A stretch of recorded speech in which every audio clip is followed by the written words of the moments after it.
हो गया आगाज रणका, युग बदलने की तैयारी है, इतिहास वही दोहराएगा जिसका संघर्ष जारी है। Hello friends, welcome to crazy GK track.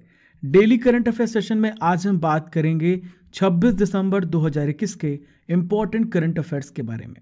हमारा मकसद है आपके समय को बचाना।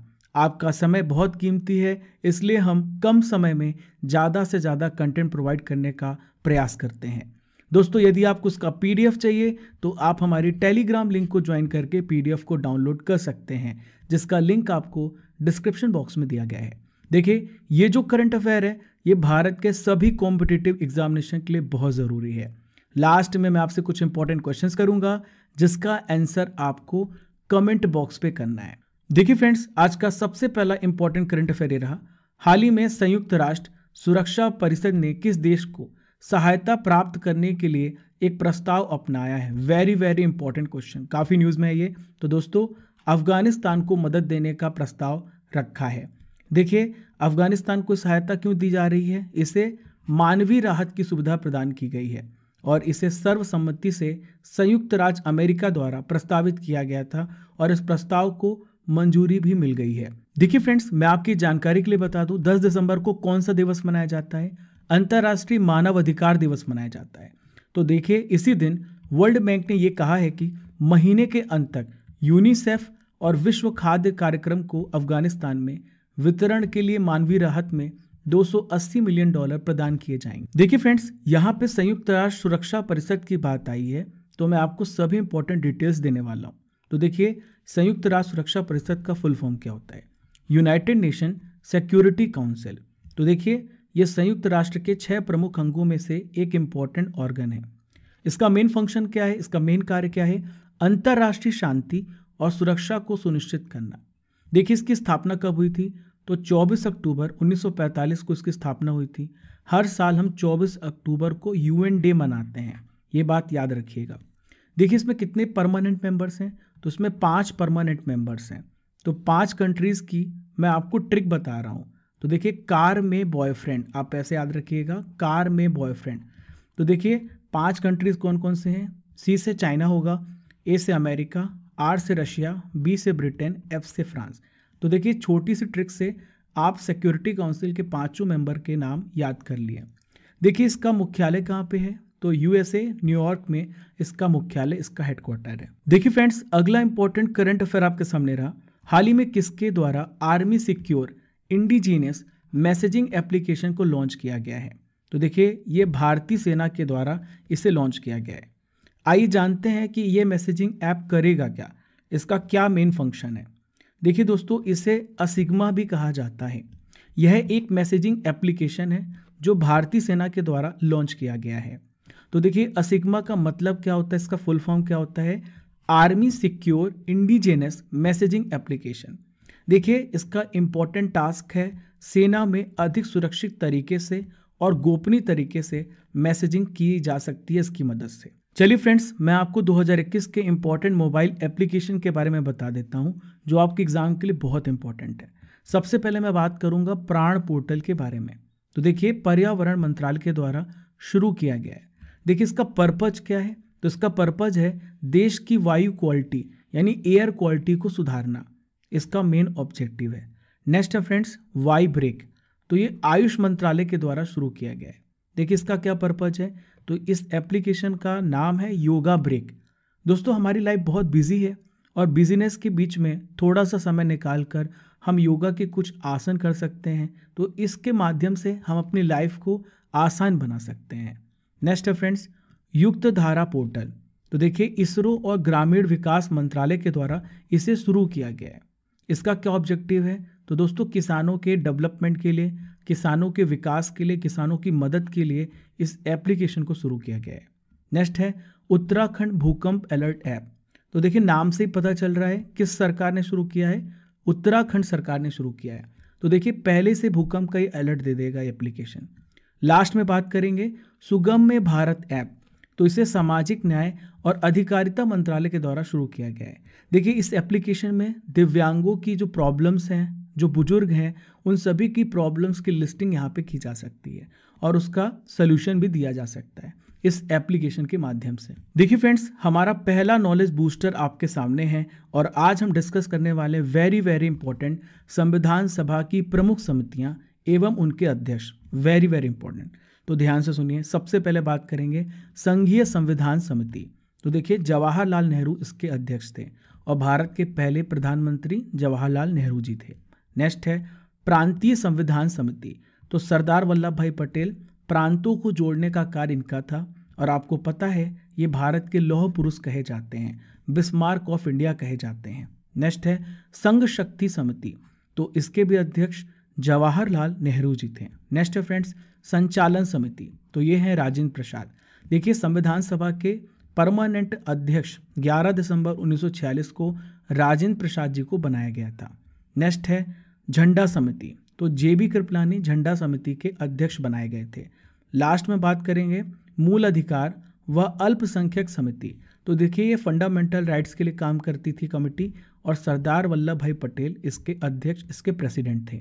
देखिए फ्रेंड्स, अगला इंपॉर्टेंट करंट अफेयर आपके सामने रहा। हाल ही में राष्ट्रीय डोप परीक्षण प्रयोगशाला को किसके द्वारा मान्यता वापस दे दी गई है?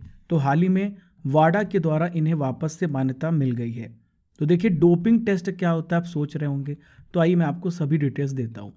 तो देखिए, खिलाड़ियों द्वारा क्या किया जाता है, अपनी ताकत को बढ़ाने के लिए दवाओं का इस्तेमाल किया जाता है और इस्तेमाल को पकड़ने के लिए डोप टेस्ट किया जाता है। देखिए, किसी भी खिलाड़ी का डोप टेस्ट किसी भी समय लिया जा सकता है, किसी इवेंट से पहले या ट्रेनिंग कैंप के दौरान डोप टेस्ट खिलाड़ियों के यूरिन से लिया जाता है। ठीक है फ्रेंड्स। दोस्तों, आइए और इम्पोर्टेंट जानकारी को जानते हैं। तो देखिए, राष्ट्रीय डोप परीक्षण प्रयोगशाला को हाल ही में वाडा की मान्यता वापस मिल गई, जैसा कि मैंने आपको बताया। इसके साथ ही नेशनल डोप टेस्टिंग लेबोरेटरी की डोपिंग रोधी परीक्षण और गतिविधियां तत्काल प्रभाव से फिर से शुरू हो जाएंगी। दोस्तों, हुआ क्या था मैं आपको बता देता हूं। 20 अगस्त 2019 को वाडा के द्वारा डोपिंग टेस्ट NDTL की मान्यता निलंबित कर दी गई थी। दोस्तों, आइए मैं आपको बताता हूँ राष्ट्रीय डोप परीक्षण प्रयोगशाला के बारे में। तो देखिए फ्रेंड्स, दुनिया की 32 वाडा मान्यता प्राप्त प्रयोगशाला है जहाँ पे डोपिंग टेस्ट होता है और यह देश की एकमात्र प्रयोगशाला है जहाँ पे मानव खेल डोप परीक्षण के लिए जिम्मेदार होता है। दोस्तों, यहाँ पे वाडा की बात आ रही है, तो आइए मैं आपको वाडा के बारे में बता देता हूँ। तो देखिए, विश्व डोपिंग रोधी एजेंसी, जिसे आप वर्ल्ड एंटी डोपिंग एजेंसी भी कहते हैं, गठन कब हुआ था? 1999 में इसका गठन किया गया था। इसका मुख्यालय कहाँ पे है? कनाडा में, कनाडा के मॉन्ट्रियल, क्यूबेक में। देखिए, वर्तमान इसके प्रेसिडेंट कौन है पूछा जा सकता है, तो विटोल्ड बांका इसके वर्तमान प्रेसिडेंट है। देखिए फ्रेंड्स, अगला नॉलेज बूस्टर आपके सामने रहा। आज हम जानेंगे उत्तर प्रदेश की बहुउद्देशीय नदी घाटी परियोजनाएं। ये हमारा सेकंड नॉलेज बूस्टर है। तो देखिए, सबसे पहले बात करेंगे रामगंगा परियोजना। देखिए, मैं आपको ट्रिक के माध्यम से भी बताने की कोशिश करूंगा। तो देखिए, रामगंगा परियोजना किस नदी पर है? रामगंगा नदी पे है। तो देखिए, यहाँ भी रामगंगा लिखा हुआ है, तो बहुत सिंपल है। आपसे पूछा जाए तो ये परियोजना किस नदी पर है, तो आप बताएंगे रामगंगा नदी पर। नेक्स्ट है माता टीला परियोजना। तो ये बेतवा नदी पर है। आप इसे कैसे याद रखेंगे? तो देखिए, हमारी माता जब हम शैतानी करते हैं, बदमाशी करते हैं, तो हमें बेंत से मारती है। तो माता टीला परियोजना बेतवा नदी पर है। नेक्स्ट है फ्रेंड्स बाण सागर परियोजना। तो बाण सागर परियोजना किस नदी पर है? सोन नदी पर है। ठीक है फ्रेंड्स, हमने बाण मारा तो क्या निकला? सोना निकला, ऐसे याद रखिएगा। फोर्थ है रिहन परियोजना। तो ये रिहन नदी पे है, नाम से स्पष्ट है। और पांचवा है फ्रेंड्स शारदा प्रोजेक्ट। तो ये गोमती नदी पर है। दोस्तों, आपको कुछ और भी जानकारी मैं देना चाहता हूँ। यहाँ पे जो मैंने आपको माता टीला परियोजना बताया है, तो ये MP और UP की संयुक्त परियोजना है। ठीक है, वहीं पे बाण सागर परियोजना आपसे पूछा जाए तो 3 राज्यों को इसका फायदा मिलता है, MP, UP और बिहार को। देखिए फ्रेंड्स, अगला इंपॉर्टेंट करंट अफेयर रहा, बहुत ध्यान से सुनिए और सभी पॉइंट को नोट कीजिएगा। हाल ही में किस स्टेट ने धर्म की स्वतंत्रता के अधिकार का संरक्षण विधेयक 2021 को पेश किया है? तो देखिए, हाल ही में किसने पेश किया है? कर्नाटक राज्य ने इसे पेश किया है। तो देखिए, इसमें होगा क्या?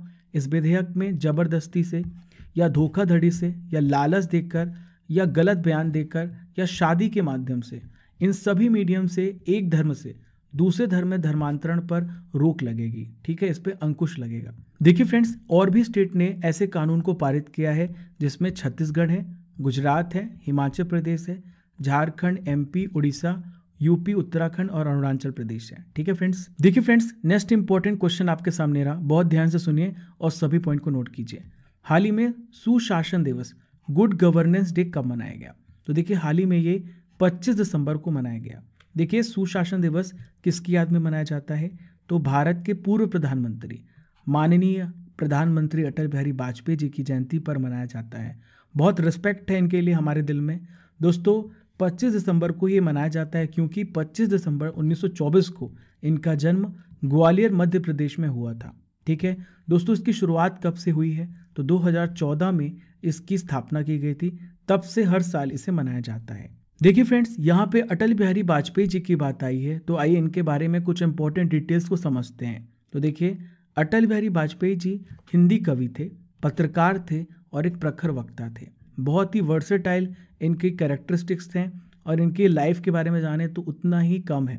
दोस्तों ये भारतीय जनसंघ की स्थापना करने वालों में से एक है। 1968 से लेकर 1973 तक वो इसके प्रेसिडेंट भी रह चुके हैं। देखिए प्रधानमंत्री के रूप में इनके 3 कार्यकाल थे। ठीक है, सबसे कम समय तक प्रधानमंत्री के रूप में अटल बिहारी वाजपेयी थे। 13 दिनों तक ये अटल बिहारी वाजपेयी प्रधानमंत्री का कार्यकाल इन्होंने संभाला था 1996 में। 1998 में फिर से प्रधानमंत्री बने थे 13 महीने के लिए, और फिर 1999 में 5 साल के प्रधानमंत्री के रूप में इन्होंने कार्यकाल संभाला था। देखिए दोस्तों, अब मैं आपको और भी इंपॉर्टेंट डिटेल्स के बारे में बता दूं। 1992 में इन्हें पद्म विभूषण से सम्मानित किया गया। दिसंबर 2014 में भारत का सबसे सर्वोच्च पुरस्कार भारत रत्न दिया गया था। देखिए अटल बिहारी वाजपेयी वर्ष 1994 में सर्वश्रेष्ठ सांसद के पुरस्कार से भी सम्मानित किए गए थे। देखिए दुखद बात यह है कि 6 अगस्त 2018 को अटल बिहारी वाजपेयी जी की मृत्यु हो गई, जो भारत के लिए सबसे बड़ा नुकसान था। देखिए फ्रेंड्स, अब मैं आपको तीसरे नॉलेज बूस्टर को ले चल रहा हूं और मैं आपको बताने वाला हूं मेजर ध्यानचंद खेल रत्न पुरस्कार 2021 से पुरस्कृत सभी 12 खिलाड़ियों के नाम। तो देखिए सबसे पहले नीरज चोपड़ा जी की बात करें तो एथलेटिक्स से रिलेटेड है, रवि कुमार कुश्ती से रिलेटेड है, लवलीना बोरगोहेन मुक्केबाजी से, ये सारे क्वेश्चन पूछे जा सकते हैं। पीआर श्रीजेश हॉकी से हैं, अवनी लेखरा पैरा शूटिंग से हैं, सुमित आंतिल पैरा एथलेटिक्स से हैं, प्रमोद भगत जी पैरा बैडमिंटन से हैं, कृष्णा नागर की बात करें तो ये भी पैरा बैडमिंटन से खेल से रिलेटेड है, मनीष नरवाल की बात करें तो पैरा शूटिंग, मिताली राज क्रिकेट से रिलेटेड है, सुनील छेत्री फुटबॉल से, और 12th बात करेंगे मनप्रीत सिंह जो हॉकी खेल से रिलेटेड है। देखिए इन 12 खिलाड़ियों के नाम आप याद रखिएगा और इनके खेल क्षेत्र याद रखिएगा क्योंकि इससे क्वेश्चन बनेंगे। देखिए फ्रेंड्स, अगला इंपॉर्टेंट करंट अफेयर आपके सामने रहा। हाल ही में आर्किटेक्ट रिचर्ड रोजर्स का निधन हो गया है। उन्हें किस प्रसिद्ध पुरस्कार से सम्मानित किया गया है? Very very important question. तो देखिए इन्हें हाल ही में प्रित्जर पुरस्कार से सम्मानित किया गया है। देखिए दोस्तों, मैं आपको जानकारी के लिए बता दूं 2007 में इन्हें प्रित्जर पुरस्कार मिला था। देखिए इसे आर्किटेक्चर का नोबेल पुरस्कार भी कहा जाता है। देखिए 1991 में इन्हें नाइट की उपाधि भी मिली थी। दोस्तों इनके बहुत सारे उल्लेखनीय कार्य हैं, जैसे अमेरिका में जो नया वर्ल्ड सेंटर है, पेरिस में फ्रांस में सेंटर पोम्पिडो है, और लंदन यूके में मिलेनियम डोम है, तो इसके वास्तुकार थे जिनका हाल ही में निधन हुआ है। देखिए फ्रेंड्स, अगला इंपॉर्टेंट करंट अफेयर आपके सामने रहा।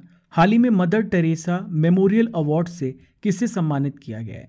देखिए इनका क्या नाम है? इनका नाम है डॉक्टर अनिल प्रकाश जोशी जी।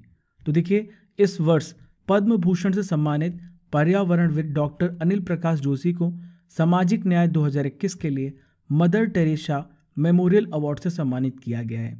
देखिए इनके अलावा 2 और लोगों को अवार्ड मिला है, विद्युत मोहन और दूसरी हैं रिधिमा पांडे।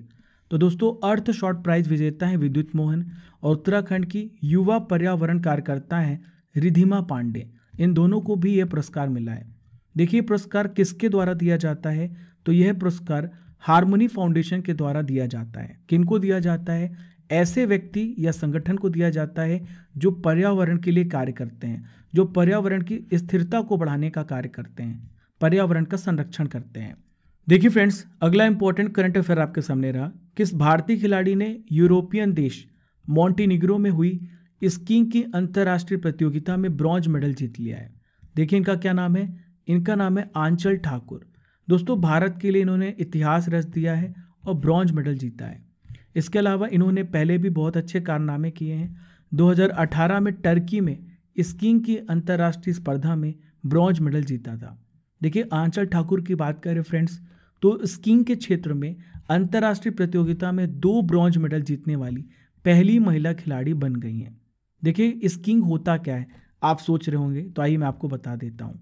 तो देखिए इमेज में आप देख पा रहे होंगे, तो स्कीइंग क्या है, बर्फ पर चलने वाली एक विधि होती है जिसमें पाँव के नीचे आप देख पा रहे हैं नीचे एक स्की होती है। इसकी लकड़ी की हो सकती है, धातु की हो सकती है, प्लास्टिक के तंग तख्ते की होती है। इसे बांधकर बर्फ पे फिसला जाता है। आधुनिक युग में एक प्रकार का ये स्पोर्ट्स माना जाता है। ठीक है फ्रेंड्स। देखिए फ्रेंड्स, अगला इंपॉर्टेंट करंट अफेयर आपके सामने रहा। Very very important question. हाल ही में किस स्टेट में स्वास्थ्य सेवाएं उपलब्ध कराने हेतु मुख्यमंत्री वायु स्वास्थ्य सेवा एयर एम्बुलेंस की शुरुआत की है? तो देखिए हाल ही में ओडिशा राज्य में शुरुआत की गई है। तो देखिए ओडिशा के वर्तमान सीएम कौन है? नवीन पटनायक जी हैं। आप यहाँ पे देख पा रहे हैं, इन्होंने पिछड़े क्षेत्रों में स्वास्थ्य सेवाएं उपलब्ध कराने हेतु इसकी शुरुआत की है। देखिए इसमें होगा क्या, जो स्पेशल डॉक्टर होंगे जिला मुख्यालय के अस्पतालों से रोगियों तक पहुंचेंगे। देखिए ये जो ऑब्जेक्टिव है इनका मेन, तो प्रमुख रूप से राज्य के आर्थिक रूप से कमजोर वर्गों के लिए है। दोस्तों बहुत ही सराहनीय पहल है इनका। देखिए फ्रेंड्स, ओडिशा राज्य के द्वारा और भी अन्य इंपॉर्टेंट योजनाएं चलाई गई हैं। आइए एक नज़र डालते हैं और सभी पॉइंट को नोट करते हैं। सबसे पहले बात करेंगे आशीर्वाद योजना। तो ये अनाथ बच्चों के लिए चालू की गई है। हर महीने 2,500 रुपये की आर्थिक सहायता दी जाएगी इस योजना के तहत। अगली है फ्रेंड्स, गोपबंधु संबंधिका स्वास्थ्य बीमा योजना। तो देखिए इसके तहत क्या होगा, कोविड-19 ड्यूटी करते समय मरने वाले पत्रकारों के परिवार को 15 लाख रुपए की सहायता प्रदान की जाएगी। नेक्स्ट है friends, Sujal drink for tap mission योजना। नाम से स्पष्ट है, तो ये स्वच्छ पेयजल के लिए शुरू की गई है। आखिरी में बात करेंगे गरिमा योजना। तो देखिए स्वच्छता कर्मियों की इकोनॉमिक सुरक्षा और सामाजिक प्रतिष्ठा सुनिश्चित करने के लिए गरिमा योजना का प्रारंभ किया गया है। देखिए फ्रेंड्स, आज का आखिरी इंपॉर्टेंट करंट अफेयर आपके सामने रहा। केंद्र सरकार ने अप्रैल 2022 से 100% साक्षरता के लिए किस अभियान को शुरू करने की घोषणा की है? तो देखिए हाल ही में नव भारत साक्षरता अभियान की शुरुआत की गई है। देखिए कब से कब तक लागू किया जाएगा? अप्रैल 2022 से लेके 31 मार्च 2027 तक इसे लागू किया जाएगा। देखिए अभी इस अभियान के लिए कैबिनेट नोट को अंतिम रूप दिया जा रहा है। देखिए फ्रेंड्स, इस अभियान का मुख्य लक्ष्य क्या है? तो ऑफलाइन और ऑनलाइन माध्यम से दोनों ही मीडियम से देश में 15 वर्ष या फिर इससे अधिक आयु वर्ग के 5 करोड़ निरक्षर लोगों को इस दायरे में लाने का लक्ष्य रखा गया है और इन्हें साक्षरता प्रदान की जाएगी। दोस्तों ये थे इंपॉर्टेंट करंट अफेयर्स। अब मैं आपसे कुछ इंपॉर्टेंट क्वेश्चंस करूंगा जो भी आपने 26 दिसंबर के करंट अफेयर को पढ़ा है, जिसका आंसर आपको कमेंट बॉक्स पे देना है। तो पहला क्वेश्चन है, संयुक्त राष्ट्र सुरक्षा परिषद की स्थापना कब की गई? क्वेश्चन नंबर 2, प्राण पोर्टल किस मंत्रालय के द्वारा जारी किया गया है? क्वेश्चन नंबर 3, विश्व डोपिंग रोधी एजेंसी का गठन कब किया गया? क्वेश्चन नंबर 4, सुशासन दिवस की शुरुआत कब की गई? क्वेश्चन नंबर 5, आंचल ठाकुर का संबंध किस स्पोर्ट से है? देखिए फ्रेंड्स, इन पांचों क्वेश्चंस के आंसर आपको कमेंट बॉक्स पे करना है और इस हैबिट को हमेशा बरकरार रखना है ताकि आपका कंसंट्रेशन पावर और मेमोरी पावर बढ़ता जाए। दोस्तों आज मैं आपको लेके चलने वाला हूँ कमेंट ऑफ द डे में। देखिए जिन्होंने अपना बेस्ट कमेंट दिया है, हमने कुछ लोगों को चुना है, जिसमें सबसे पहला कमेंट है टी टाइम का। Thank you for your special comment, आपने बहुत ही अच्छा लिखा है। ये हमें मोटिवेट करता है और भी अच्छा कार्य करने के लिए प्रेरित करता है। ऐसे ही आप सभी हमें सपोर्ट करते रहें और फॉलो करते रहें क्रेजी जी का ट्रिक को। हमें एक नया कीर्तिमान इतिहास रचना है आपके साथ। नेक्स्ट है Vijesh Kumar, thank you for special comment. And Virat Kohli, आप अपना फीडबैक ज़रूर दें, हम और अच्छा भी करते रहेंगे क्योंकि ये क्लास आपकी है, इससे हम बेस्ट आपके लिए बनाएंगे। चलिए फ्रेंड्स, अब मैं आपको 25 दिसंबर के करंट अफेयर का रिवीजन भी करा देता हूँ। हीट अभ्यास का सफल परीक्षण किसके द्वारा किया गया है? तो किसके द्वारा किया गया है? DRDO के द्वारा। किसे लैंगिक समानता के लिए संयुक्त राष्ट्र नेतृत्व प्रतिबद्धता पुरस्कार मिला है? तो दिव्या हेगड़े को। किस देश ने सैफ अंडर-19 महिला चैंपियनशिप फुटबॉल का खिताब जीता है?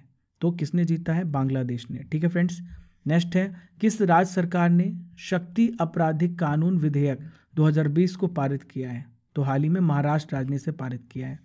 राष्ट्रीय उपभोक्ता अधिकार दिवस, वेरी वेरी इंपॉर्टेंट, हर साल 24 दिसंबर को मनाया जाता है। केंद्र सरकार ने किस कैटेगरी में महिला कमांडो को शामिल करने की घोषणा की है? तो Z+ सिक्योरिटी में। किस स्टेट गवर्नमेंट ने ट्रांसजेंडरों को पुलिस में 1% रिजर्वेशन देने की घोषणा की है? तो यह है कर्नाटक। न्यायमूर्ति संजय कुमार मिश्रा को किस हाई कोर्ट का कार्यवाहक मुख्य न्यायाधीश नियुक्त किया गया है? तो हाल ही में इन्हें उत्तराखंड राज्य का कार्यवाहक मुख्य न्यायाधीश बनाया गया है। लास्ट में बात करेंगे, किस भारतीय क्रिकेटर ने क्रिकेट के सभी फॉर्मेट से संन्यास ले लिया है? तो हरभजन सिंह ने। दोस्तों ये थे 25 दिसंबर के इंपॉर्टेंट करंट अफेयर का रिवीजन। हमने डेली करंट अफेयर में 26 दिसंबर के करंट अफेयर को भी पढ़ लिया है। आशा करता हूँ कि आपको ये सेशन पसंद आया होगा। तो दोस्तों आप इसे ज़रूर शेयर कीजिए सभी फ्रेंड्स को, और सभी को बोलिए कि डेली करंट अफेयर सुबह 6 बजे पढ़ने आना है। यदि आप पहली बार हमारे चैनल पर आ रहे हैं तो सब्सक्राइब कीजिए और बेल आइकन बटन दबाना बिल्कुल भी मत भूलिएगा। दोस्तों फॉलो कीजिए क्रेजी जीके ट्रिक को डिफरेंट सोशल मीडिया प्लेटफॉर्म पे। Thank you friends.